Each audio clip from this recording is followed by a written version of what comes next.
What's going on, sports fans? We welcome you back to another episode of the San Diego Prep Insider Baseball Podcast. This one, I swear, there will not be 6 minutes of audio missing, so it randomly jumps from me talking about top teams to Dave going, Angel A is getting drafted, and then there's just no context for how did we get from here to there? But look, we try really hard. Christian Pedersen here. We got Dave Ring over there, courtesy of DR Player Development. Yo. Next to him is Kingsley, the intern. Over there is there's the baby. So look, we try our best. We do our best. We are somewhat chaotically getting back in the swing of things, but look, no audio or video issues on this episode.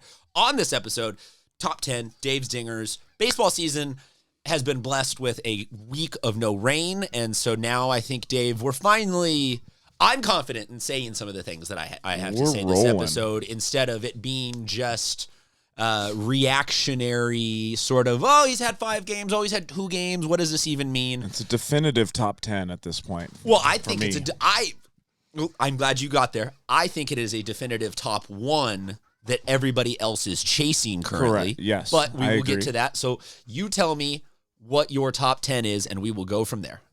Well, there's one undefeated team in the county right now, and that's Granite Hills. Beat me to it. They are gelling. They are a phenomenal vibe right now.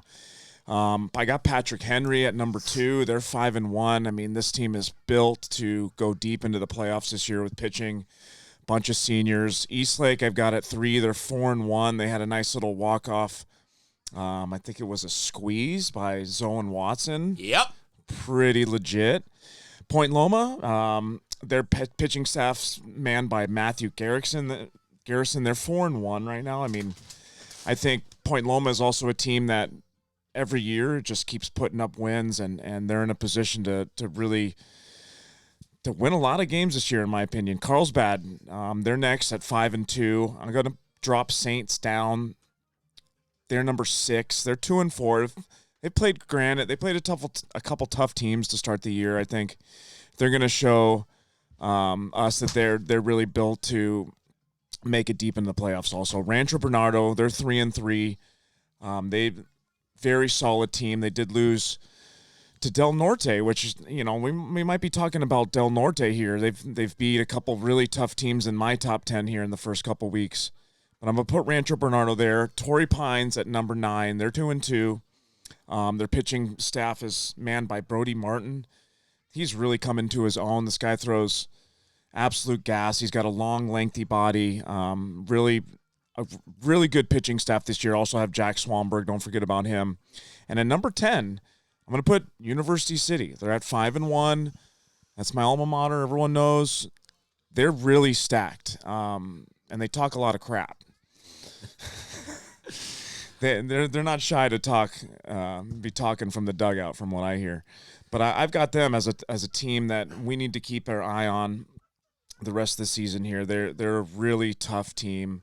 Lots of pitching. Seniors like Josh Kaplan, who's behind the dish, can pretty much play everywhere, but he's going to hit a ton this year. University City, never know where they're going to be in a couple of games. All right, I have minimal disagreements with you. It's still too early to finagle over 1 or 2 spots, but I agree with you that Granite is the one. I have it, though, as Granite versus the field. Like, if we were already taking bets on, like, what does the playoffs look like, I would say right now, Granite versus the field.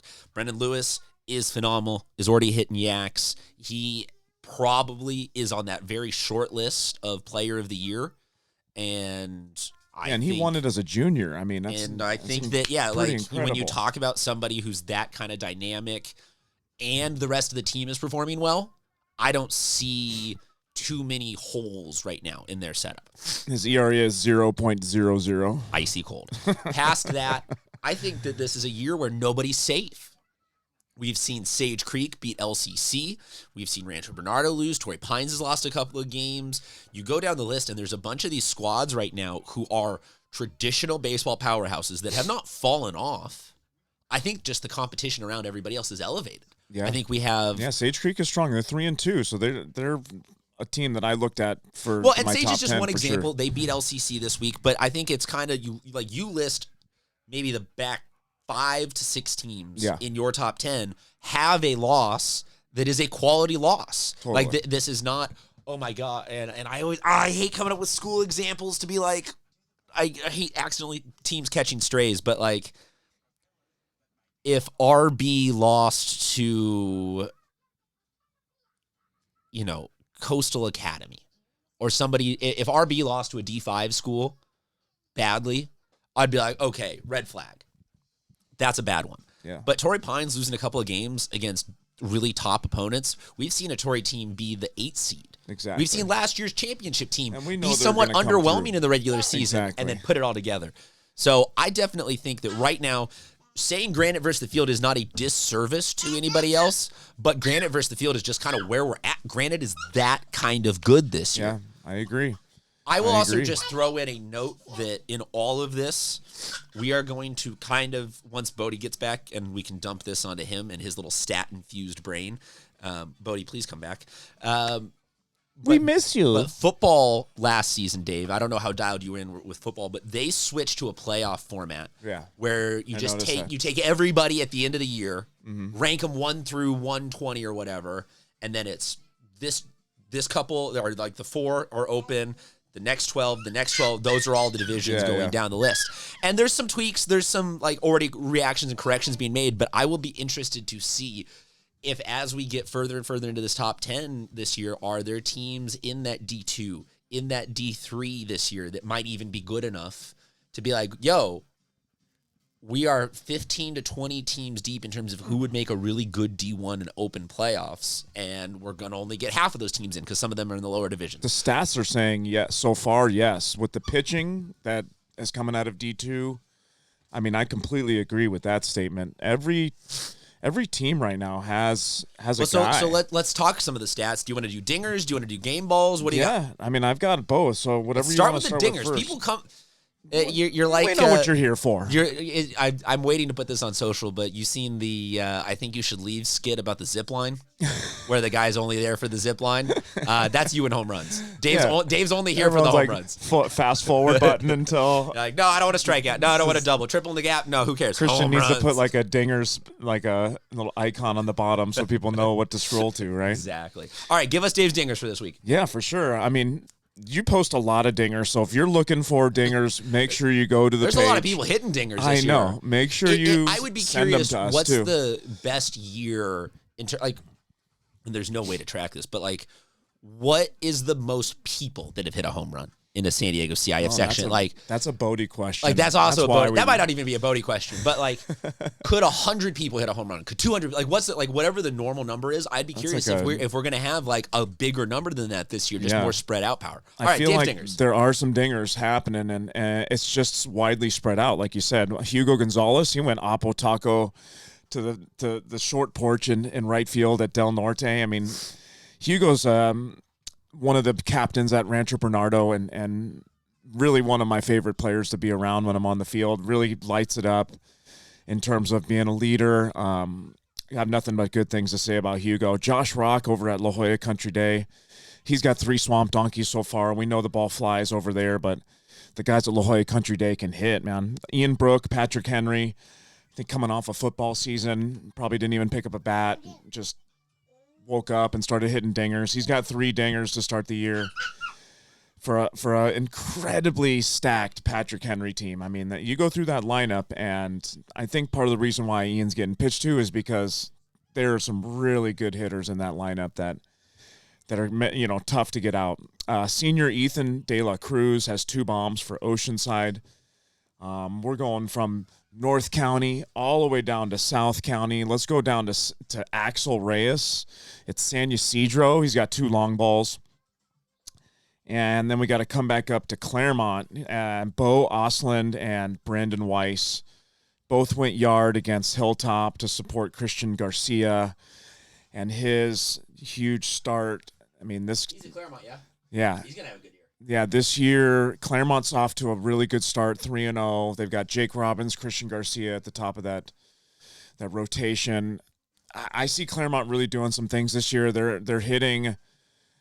In the past has been what's prevented them from, I think, getting them enough runs to kind of get comfortable. And this year, I don't think that's going to be an issue. They've got a really good lineup with, like I said, with Bo and Brendan leading it with the power. And that rounds off my list of dingers today, man. It's a good list. Lack of power or lack of run support might be like the oldest issue associated with baseball. Like from the day of baseball being the day baseball got invented, pitchers were already complaining about like, I'm working my ass off here. Give me 2 runs. I know, right?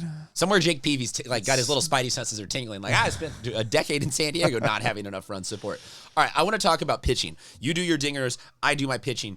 So far this season, there are currently, and I should say all the stat stuff, if you guys got issues with the stat stuff, this is not on us. The hardest part of being a high school sports reporter is the lack of publicly available information, ranging from teams don't have the manpower to have a person like who's an assistant coach dedicated to putting these stats in, to some teams just are like, oh, we don't want to be scouted.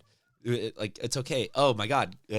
Like Doug Peabody, we know Bishops has won 7 open division championships. Nobody cares what one of your girls is leading in goals. They know you're good.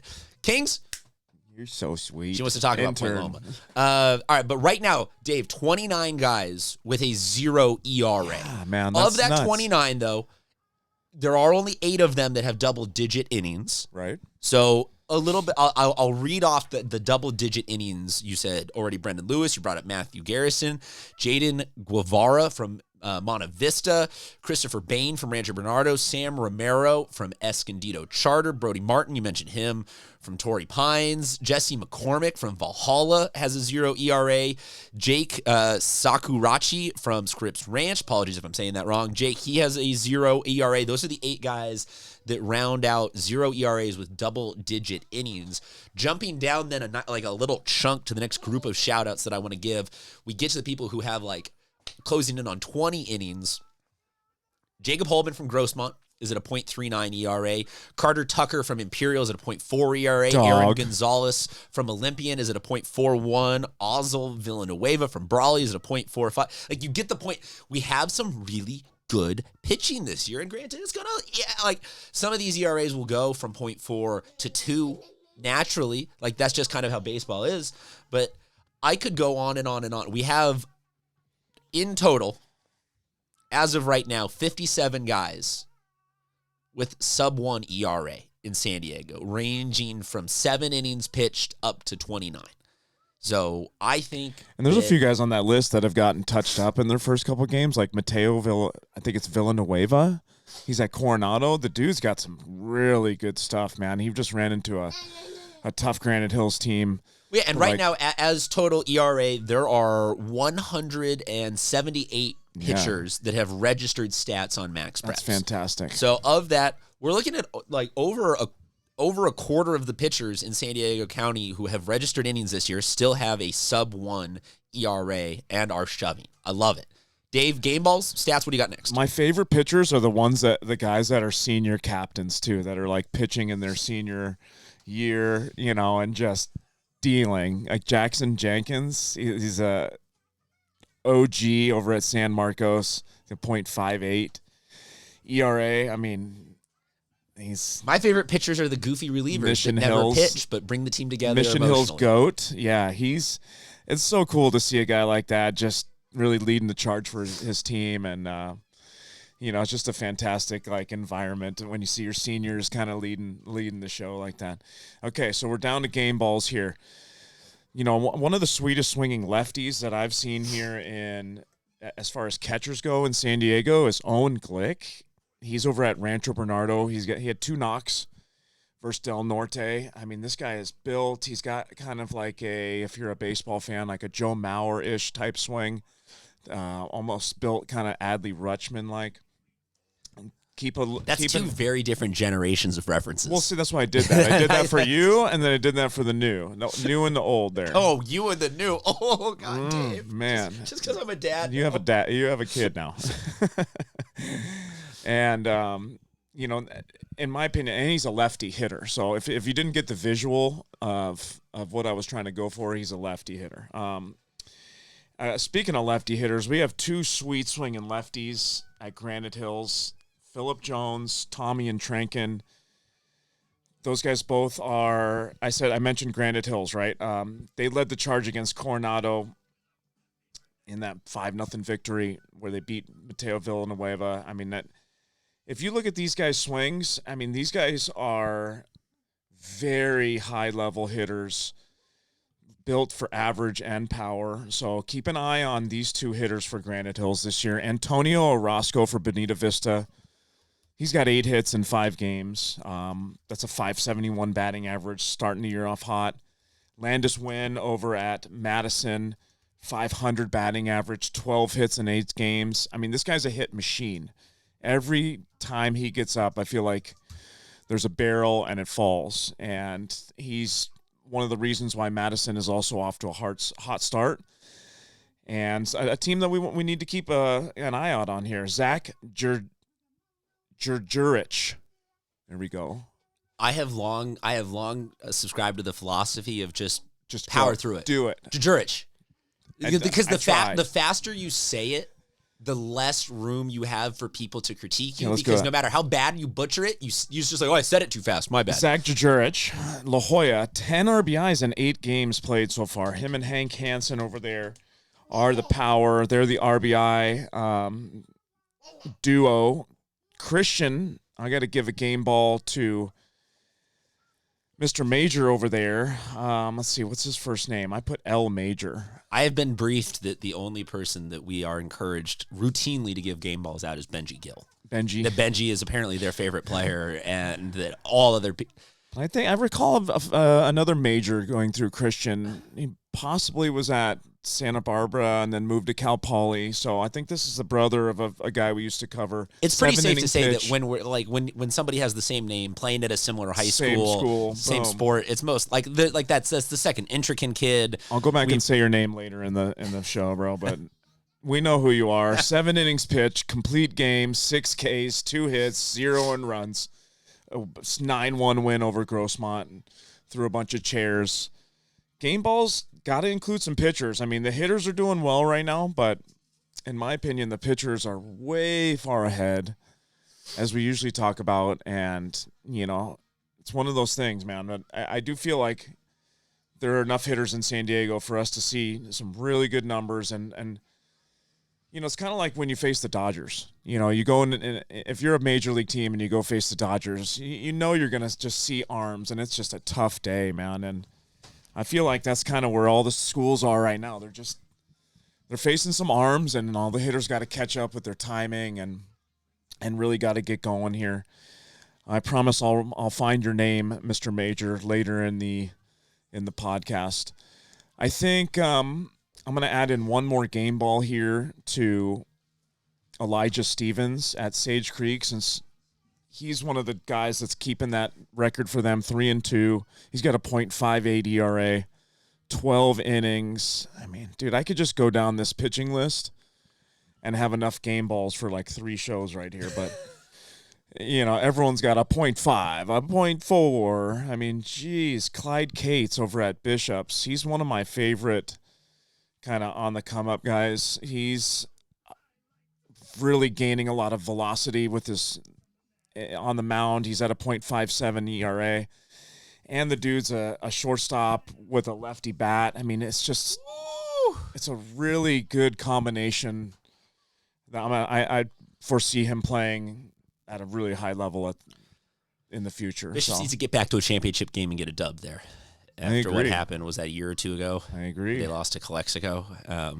I agree. Bishops, I mean, with Clyde on the mound this year, he's not just a normal arm. He's an arm. And Henry Armstrong behind the dish for them. Yes. He's going to Tufts. He's a good baseball player, too. He could pitch against any team in San Diego. And well, I have said this a couple times, that what is crazy to me, and like I always say, like the motto of this show, 2 things, is not take things so seriously. Let's have fun.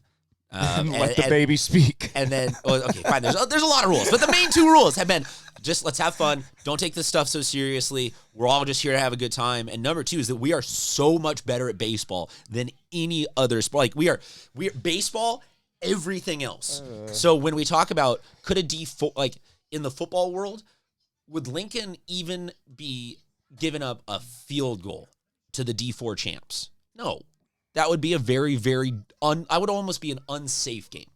But in the baseball setting, with Clyde on the mound, Bishop's playing their best baseball, I'm not saying that they could take down Granite.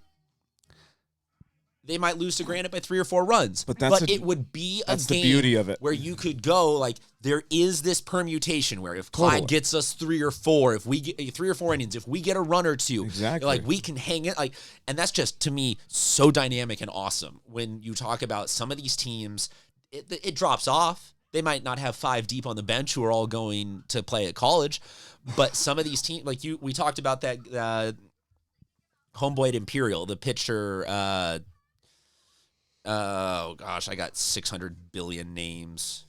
Tucker. Yeah. Cole Tucker. Like Imperial has a version where for one day they can beat any. Kingsley, you just want to talk about Point? Okay, our dog wants to talk about Point Loma.